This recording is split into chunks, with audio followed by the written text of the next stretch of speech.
Na mtazamaji, kumbuka kama unavyoona kwenye runinga yako ni kwamba Mohamed Warsame ndiye ameteuliwa kuchukua wadhifa huo wa jaji wa mahakama ya juu.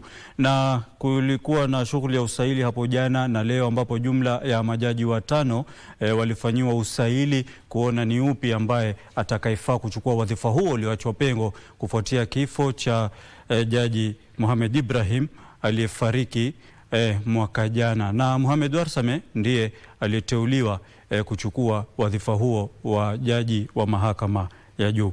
Na kwingineko, Rais William Ruto leo alikutana na viongozi wa nyanjani kutoka kaunti ya Kirinyaga katika ikulu ya Nairobi, ambapo aliahidi kuendeleza miradi ya maendeleo katika eneo la Mlima Kenya katika juhudi za kuimarisha uungwaji mkono. Rais alisema serikali imewekeza shilingi bilioni 15 kwa ujenzi wa nyumba za gharama nafuu, huku miradi ya mpango huo katika maeneo ya Gishugu na Kianyaga ikiwa tayari imekamilika. Hali kadhalika, rais alisema serikali tayari imeweka mikakati ya kuimarisha sekta ya afya katika kaunti hiyo.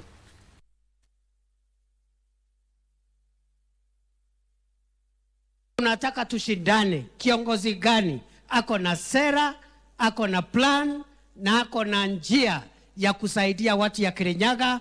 Tuongeze barabara, tuongeze stima, tuongeze maji, na huyo sio mwingine ni William Samoei Ruto. Na mimi najua hata nyinyi mko na mapendekezo ya damu, si ndio?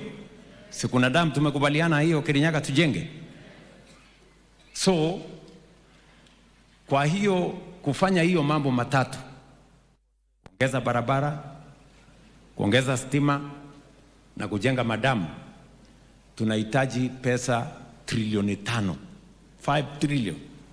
Pesa mingi kweli kweli.